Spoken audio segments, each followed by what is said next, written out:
Upper Echelon is brought to you by Deloitte for innovative thinking and thorough strategic planning. Turn to Deloitte. Ivan Epstein, Chief Executive of Softline in South Africa, a member of the board of Sage, a FTSE 100 company, and a guy I've known for probably too long, Ivan. But going back to your basis and the reason that you decided not to become an accountant, but rather to become an entrepreneur or to go the entrepreneurial route. You might have picked up in the past week that Len Konar, a professional non-executive director, accused Theo Buerta of being a failed accountant. I guess you could qualify for that as well. You didn't do the board exam, even though you went through the whole route. What Yeah. happened there? Why did you decide not to become a tick bird?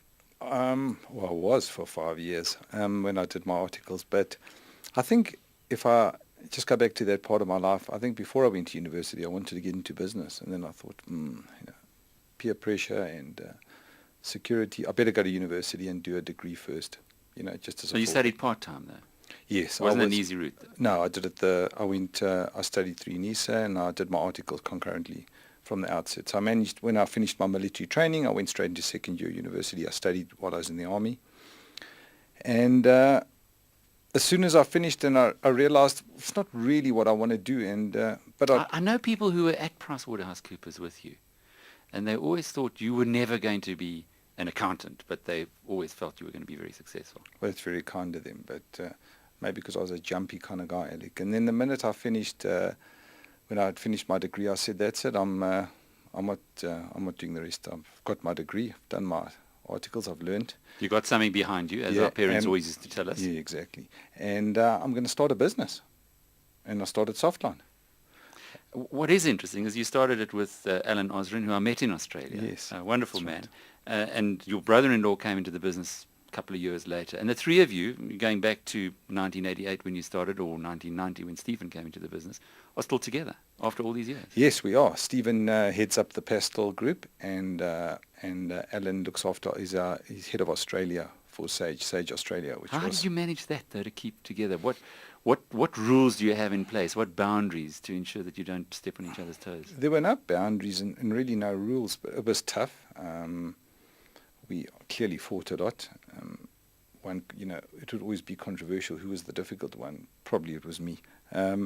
But the thing is, when you've got complementary skills and talent, I think that's what makes for a good business. And if you can maintain over many, many years, on balance, a relationship of trust, I think, and you've seen it, Alec, with a number of other businesses where people have been together from the start and built reasonably sized businesses. And I think having complementary skills was a big issue, and I think on balance the trust and has kept us together. And I think the relationships got stronger over time. I mean, Stephen and I work together on a daily basis. We've got a fantastic working and personal relationship, which is helpful.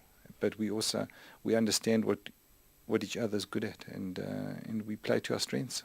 And if you were talking to a couple of youngsters, good pals, they're at school like you and Alan were, and they're thinking of one day having a business together, what would you advise? What steps to take? It's very tough to give advice on that, because when you go into a partnership as such, you don't really know who's good at what. You've got this burning desire to build a business, and everyone's very different. So I think it's trial and error, and I'd say go for it, because if you've got a friend or a partner, a potential partner, and you've got a common interest and a drive and a will to succeed, do it, make it happen. Very soon you'll see what each other's skills are. Alan and I knew very early on what we were good at, and we were both, we both played to that strength, and we understood each other's strength. The late Bill Lynch said his one bit of advice for entrepreneurs was just do it, and you would obviously agree with it. Yeah, he was an amazing entrepreneur. I remember when he won the Entrepreneur of the Year project. I was on the panel that year. He was unique. You were also up at that Monaco stage at some point in time, South Africa's Entrepreneur of the Year. Was that your career highlight? There was a personal highlight. No, actually, it was one of my personal highlights. My career highlight for me was when we took Softline public in 1997, having built a business, a startup from scratch with, as you know, almost zero capital, and a concept and an idea. Moving it to a successful business was one thing in its own, but then kind of 7 years or 8 years later, taking it public, it was a career highlight for me. It was surreal for me at the time. What I found incredible after you went public was that you really accelerated your activity then and did 35 acquisitions in 3 years. That's incredible looking back. Did you make a lot of mistakes, or was there a process that you followed that minimized those? Initially, no process, just, trial and error at start. But I mean, yeah, there was, eventually one got into a rhythm and you knew what to look for, what to do. But bear in mind, Alec, with acquisitions came disposals. And I think in any public company or in any environment where you fast-track acquisition growth, the way we did, I think it's important to be big enough to stand up and know when you've got to sell something as well. And very often entrepreneurs or people building businesses hang on to businesses that truly shouldn't be there. And it plays to their ego. Well, how can I go tell the market, or how do I dispose of an organization that I bought? What would people think of me? And you've got to be bigger than that. You've got to know when to kick for touch and dispose. And you do make mistakes, and be big enough to admit it. It was a wild ride those days, wasn't it? So 12 Rand 80 share price. I think you were a negative 10 bagger. You got out below a rand at one stage, and it took a lot of flack. There were many old ladies who used to write into MoneyWeb to say, "Where's Mr. Epstein taken my money?" But your life as a listed company ended kind of bleakly. You're actually right. It wasn't great because, ironically, the company grew very strong in profitability, and it was year on year, I mean, way into double-digit growth. So while the business kept, moving and moving at a rapid rate, when the dot-com fallout happened just post-2000, the share price started to come down. And I remember there was controversy. There were a lot of issues going on, overseas with the dot-com fallouts, and the analysts and investors were applying that to South African companies, saying, well, if these companies are faltering, well, then yours must. And the more we kept telling them, but we have a recurrent income stream. We have a large installed user base throughout the country. We're billing annually, and our profits are going up. You couldn't fight it. And at that point, we decided, well, the market just cannot recognize us. Let's take this private. And then we launched the LBO. And I know you're going to ask me the question, what was the worst mistake I've made, or what do I regret the most? Well, it was that event, because it just was badly played out. Lack of experience, lack of maturity, lack of understanding, and it worked out well in the end. And like most things, they do, Alec, if you're an optimist and you believe that. Ivan Farah. Yeah, he came back. Well, we bought Pastel from Ivan Farah at that point, and then Ivan came onto our board, and then Ivan subsequently left, and then he launched a hostile attempt on the company through a company called Exact Software. How many years did that take off your life? Well, the event took nearly a year, but at the time, probably 20 years.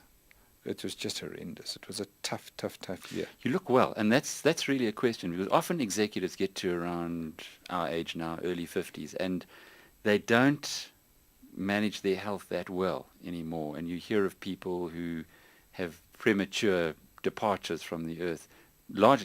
Steve Jobs, an excellent example, largely because they work themselves to death. Now, you've always been a workaholic. You've always worked very hard. You had that incredibly difficult period with a hostile takeover that fortunately ended well for you. But how did you come back? How did you get your health right? Well, firstly, I'm an optimist, Eric, and I believe in mixing with optimistic people, and you mix with positive people, and you talk positively, and obviously in a realistic manner. But at the time we did the transaction, where we fought off the hostile, we sold it into Sage. I reversed in, and I said to the guys at the time, I'll spend a year or two with you guys, and we'll see from there. Anyway, it became an amazing place, and I gelled very well with the guys up in England. Landed up spending more time, and in the end, got into running the business from a group level with them. So I land up now spending nearly a week a month in the UK, and I help run the Sage Group, which is fantastic. And I realized at that point, you've got to put in time for yourself and put in time for the company. I'm still a workaholic. I love business.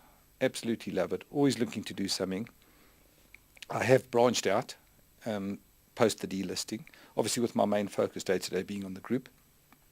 And I exercise every day because I love it. Intrapreneur versus entrepreneur. And there's often big questions there. When you sell your business, academics will say, get out, leave, go. But you're living proof that there is life after starting a company and being acquired by a bigger business. You've been at it now for nearly 10 years. inside the Sage Group? End of December 2003, so January 2004, we kicked into Sage. And I'd say you probably, from a group point of view, migrated from entrepreneur on the outside to intrapreneur on the inside. But I've been involved in entrepreneurial ventures, and So you've got ventures outside of the Sage Group? We've done some interesting stuff, Steve, myself, some others, and including the Houghton development for people who live in Johannesburg. Weren't you involved there? I was very involved in that development. In fact, I conceptualized it, launched it in 2008, and there came the downturn. But we held on to it, and we had some very strong partners. Never got into the clutches of the bank, thankfully. And today it's turned around, and the first 50 families are living there, and hopefully it'll be a good place to live. Well, that's a long way from software, doing property developments. Well, I've been involved, that's on the one side, and on the other side I build office parks. And Steve and myself and some others have been involved in developing, so we built a very successful portfolio, which we've kept private. And actually being private's quite a nice thing, Alex. It's not always good to be in the public eye. There's positive side to it as well. But I've kind of enjoyed the privacy part of my entrepreneurial career. I have no doubt, having seen what you went through as a public company. Biographies, often entrepreneurs, successful people I meet say you can learn so much from other people. And one of the biographies that I'm still just about finished with, Steve Jobs, where his motto is almost like your motto: nothing's impossible if you don't know your limits. Yes, and he's an amazing guy. Just read up, clearly a tough guy, tougher than we all thought he was. Because if you read, you've read the book, I take it. Nearly finished. Okay, so you've seen the inside workings of his business and how he was a tough guy. You don't build a business like that. But, I believe in being, you can be tough, you can be tough-minded, Eric, but I believe in, you don't need to be hard-hearted. And living proof of that is the enjoyment our staff at Softline get. We were recently involved in a survey, and from a Sage Group point of view, worldwide with 14,000 employees in the South African businesses, we're surged ahead. And I believe in making people's lives better, and that's why I love being at Softline still. So I believe treating people fairly, that's a very important aspect of business for me. So you're based here in Johannesburg still, a week a month in London, but you look after Asia, Australia, Middle East and Africa. Yes. For the Sage Group. How's the Asia side of that business impacting on your life?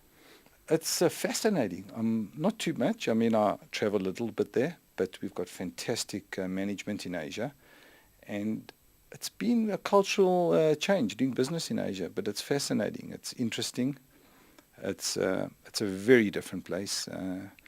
Dealing with employees in the workplace there, it's like astounded me at the subservience and the hierarchy one experiences when you go there. It's a big cultural difference.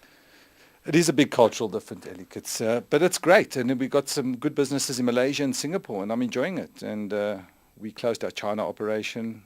We found that tough. And you need economies of scale in China, and we'll look at it again.